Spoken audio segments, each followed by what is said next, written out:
Hello, this is Coffee Break with Ninita, a daily guide of coping skills that gets us through by making us strong.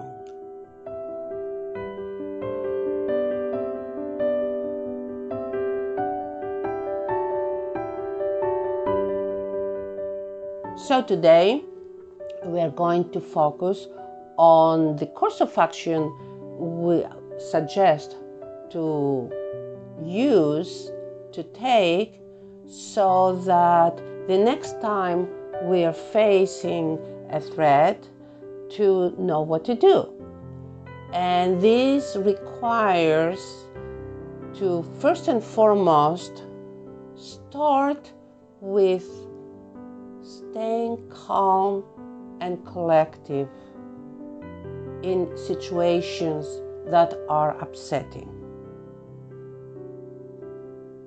We cannot control thoughts and feelings, but we can control behaviors. So by putting the effort in practicing calmness every time that I'm facing a situation that could be upsetting, can be a very good starting point that can lead me into getting away from being reactive. So we're staying calm and collective, and then we start working towards finding and developing the tools that we need and be prepared for the next storm that comes. Thinking that we are not going to have storms in our lives is not a good idea. So let's see what we can do to prepare ourselves for such storms.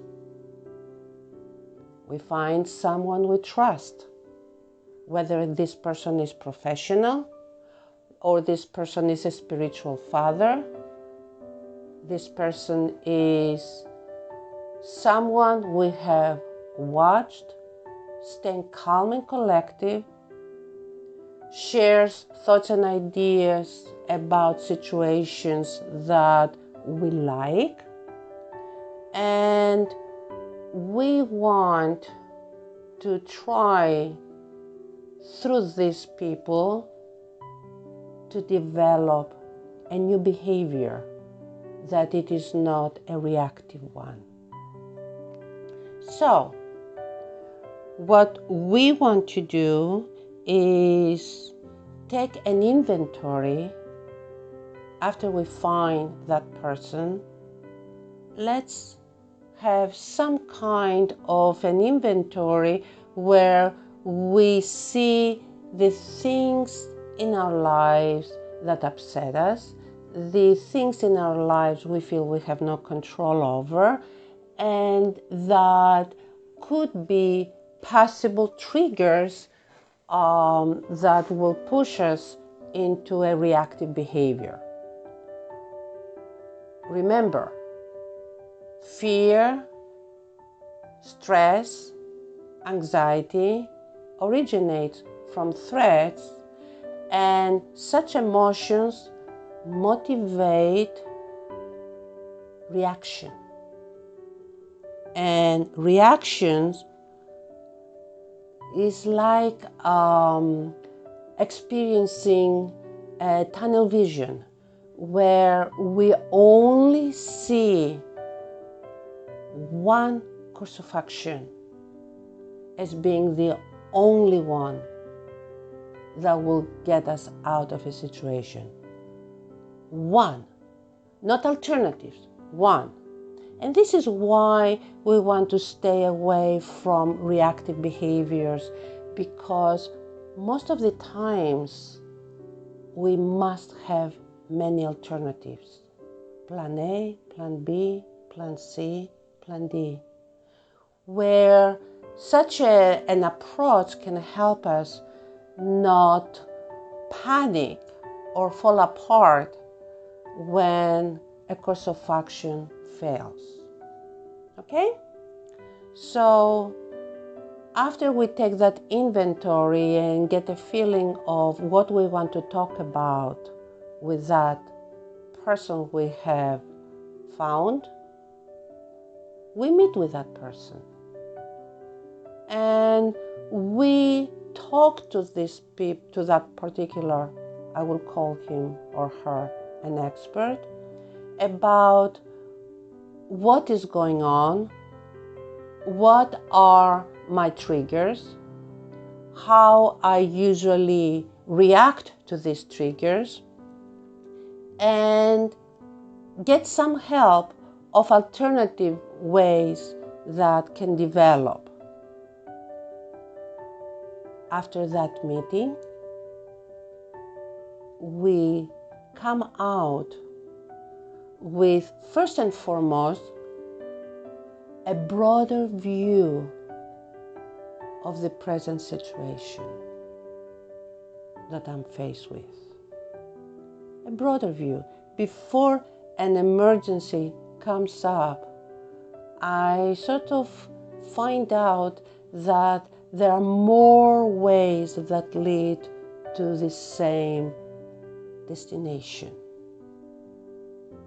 So that helps me sustain that kind of calmness and patience. Because one of the reasons why we get impatient is because we tend to believe that this is the only course of action that I can take, and there's nothing else. And if that course of action doesn't get me out of the situation, I'm lost.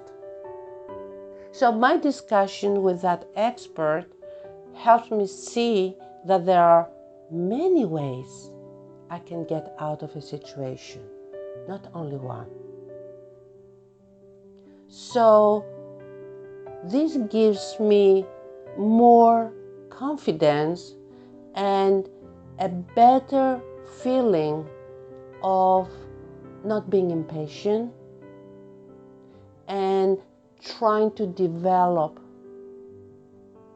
calmness when triggers are present. Very important. And as we are broadening our horizons about other options and alternatives we can take, we are channeling that fear we felt into constructive course of action. Because fear, when it is not treated as a signal, but is treated as a motivator, leads to survival mode. But when it is treated like a signal, it makes us, it drives us to call that someone. And with that someone, that expert, with the help of that expert and the use of the 5 freedoms, freedom to feel, freedom to hear and see, freedom to talk about what I have gathered, freedom to take risks, the different options, the different alternatives, and freedom to fail, because if one course of action fails, it's all right, because I can try something else and it is not devastating. So then that same emotion, the fear, becomes a good thing, because it drives us into doing all the things we can do to resolve a difficult situation, not to react into the triggers that brought up those fears. So, focus on the situation, find an expert, take an inventory of your thoughts and feelings and what you see around that triggers those thoughts and feelings. Discuss the outcome and take a course of action. And when we discuss in the fourth the outcome, we also discuss alternative courses of action that help us reach a better result. And don't forget, all these work much better when we stay calm and collective and develop patience, which helps us not to react to the presence of triggers.